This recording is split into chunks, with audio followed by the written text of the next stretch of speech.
नमस्कार, मैं नंदिनी सिंह और आप देख रहे हैं कोहराम लाइव। राजधानी रांची में बढ़ते अपराध को कंट्रोल करने के खातिर आज हाई लेवल मीटिंग हुई। डीजीपी अजय कुमार सिंह और आईजी अमोड़ वेणुकांत होमकर ने रांची पुलिस के आला अधिकारियों की जमकर क्लास ली। वहीं किसी भी हालत में क्राइम कंट्रोल करने पर जोर दिया। संगठित आपराधिक संगठनों के आका से लेकर गुर्गे तक की रीढ़ की हड्डी तोड़ देने की खुली छूट दे दी। बेशक अपराधी छोटा हो या बड़ा, सबको चिन्हित कर उसके मनोबल को तोड़ देने का आदेश दिया गया। राजधानी में नशे के बढ़ते कारोबार पर गहरी चिंता जताते हुए डीजीपी ने इसके पूरे नेटवर्क को तहस नहस कर देने का हुक्म दिया। वहीं रात 11 बजे के बाद किसी भी हालत में बार खुले नहीं रहने चाहिए। वहीं बाउंसरों की जीवन कुंडली खंगाल दागी लोगों के खिलाफ कानून सम्मत कार्रवाई करने को कहा। रात 11 बजे के बाद विशेष चेकिंग अभियान चलाने को कहा। आईजी होमकर में सबसे ज्यादा गुस्सा इस बात को लेकर था कि आज की तारीख में लड़कियां और महिलाएं सोने का चेन पहन रोड में निकलने से पहले 100 बार सोचती हैं। घर के आंगन तक से चैन छिनतई हो रही है। चैन छिनतई की वारदात पर लगाम लगाने को कहा गया। रांची में गुजरे 3 साल में घटित अपराधों की समीक्षा की गई। रांची पुलिस के परफॉर्मेंस पर आला अधिकारी दुखी थे। यहाँ याद दिला दे कि राजधानी रांची में वैसे कई पुलिस अधिकारी आकर फिर जम गए हैं, जो पहले भी रांची में लंबे अरसे तक काम कर चुके हैं। इसके बावजूद क्राइम कंट्रोल नहीं होना दुखद है। राजधानी रांची में कल यानी मंगलवार को होने वाली वोटों की गिनती को लेकर रांची पुलिस पूरी तरह से अलर्ट मोड पर है। रांची के पंडरा स्थित मतगणना स्थल पर 4 लेयर की सुरक्षा व्यवस्था तैयार की गई। साथ ही पूरे शहर में राजनीतिक पार्टियों के कार्यालयों सहित प्रमुख चौक चौराहों पर सुरक्षा के लिए फोर्स डिप्यूट किए गए हैं। पूरे पंडरा बाजार परिसर में चप्पे चप्पे पर सुरक्षा बल तैनात है। सुरक्षा के लिए रांची जिला बल के अलावा सीआरपीएफ जवानों को भी लगाया गया है। इसके लिए अतिरिक्त 1000 पुलिस कर्मियों को डिप्यूट किया गया है। इसके साथ 3 आईपीएस स्तर के अधिकारी, 2 डीएसपी और 6 इंस्पेक्टर स्तर के अधिकारियों की भी प्रतिनियुक्ति की गई है। 2 घेरे की सुरक्षा का जिम्मा जिला बल और 1 घेरा जैप को सौंपा गया है। चौथे घेरे में मतगणना स्थल की सुरक्षा की जिम्मेदारी सीआरपीएफ जवानों को दी गई है। इसके अलावा मतगणना केंद्र के आसपास और शहर की सुरक्षा के तगड़े इंतजाम किए गए हैं। नागपुर की एक कोर्ट ने सोमवार को ब्राहोस के एक पूर्व इंजीनियर निशांत अग्रवाल को उम्र कैद की सजा सुनाई। निशांत को साल 2018 में पाकिस्तान की खुफिया एजेंसी आईएसआई के लिए जासूसी करते और जानकारी देने के मामले में गिरफ्तार किया गया था। अब उन्हें दोषी पाए जाने के बाद आजीवन कारावास की सजा सुनाई गई है। मीडिया रिपोर्ट के अनुसार भारत की डीआरडीओ और रूस की सैन्य औद्योगिक कंसोर्शियम ब्राहोस एरोस्पेस में सीनियर सिस्टम इंजीनियर पद पर कार्यरत थे। ब्राहोस एरोस्पेस भारत की सुपरसोनिक क्रूज मिसाइल विकसित करने पर काम कर रही है, जो कि जमीन, हवा, समुद्र और समुद्र के अंदर से भी लॉन्च की जा सकती है।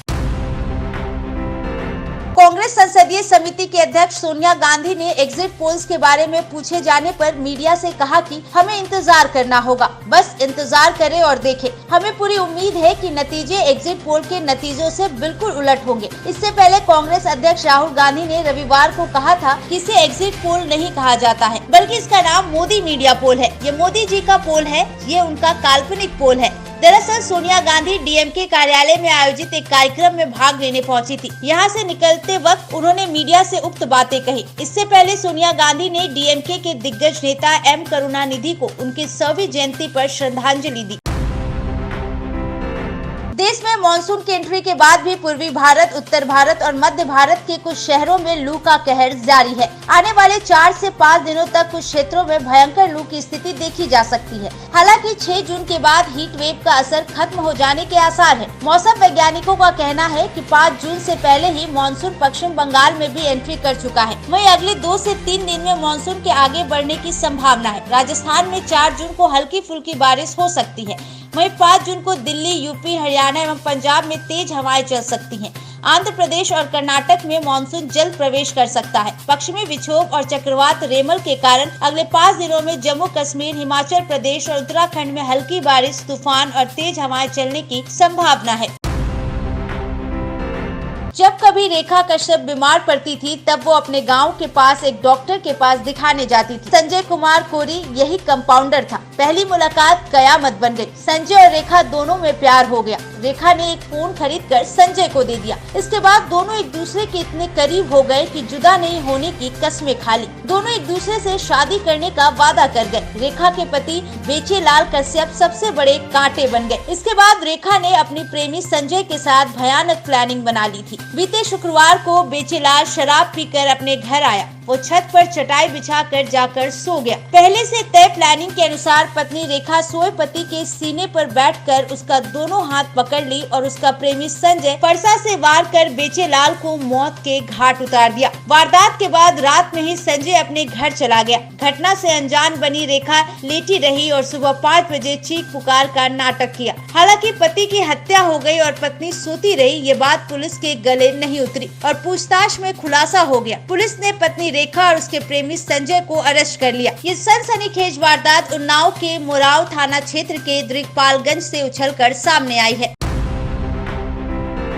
जंगल में घुसे चरवाहों को तेज दुर्गंध आई। पास में ही एक कुआं था, उसमें झांका तो देखा तो चरवाहे के होश उड़ गए। कुएं में कई बंदरों के शव पानी में तैरते मिले। खबर वन विभाग को दी गई। मौके पर पहुंची वन विभाग की टीम ने बंदरों की लाशों को निकालना शुरू किया। मौके से 35 से ज्यादा बंदरों के शव मिले। कयास लगाए जा रहे हैं कि पानी पीने के ख्याल से एक के बाद एक बंदर कुएं में कूदे होंगे, लेकिन निकल नहीं पाने के कारण उनकी मौत हो गई। पलामू डीएफओ कुमार आशीष ने कहा कि पोस्टमार्टम के लिए शवों को भेज दिया गया है। जांच से ही मौत के कारणों का पता चल पाएगा। मामला पलामू के पाकी थाना क्षेत्र के सोरठ गांव से सामने आया है। वहीं wild life expert professor GS Srivastava का कहना है कि बंदर प्यास बुझाने के लिए एक एक करके कुएं में कूदे होंगे और एक दूसरे को बचाने के प्रयास में सभी की मौत हो गई। घटना बेहद दुखद है। ये पेड़ों को काटने का नतीजा है। बिहार के सीएम नीतीश कुमार आज नई दिल्ली में पीएम नरेंद्र मोदी से मिले। उनकी यह मुलाकात लोकसभा चुनाव के परिणामों के ऐलान के एक दिन पहले हुई। मुलाकात में क्या बातें हुई, इसका खुलासा आधिकारिक तौर पर नहीं हो पाया है। दिल्ली के लोक कल्याण मार्ग पर दोनों एक दूसरे से मिले। यहाँ याद दिला दे कि इस बार बिहार में एनडीए ने एक साथ चुनाव लड़ा है। इसमें भाजपा, जदयू, लोजपा, हम एवं राष्ट्रीय लोक मोर्चा शामिल है। ऐसे ही झारखंड और देश दुनिया की झटपट खबरों के लिए बने रहिए कोहरामलाइव.com के साथ।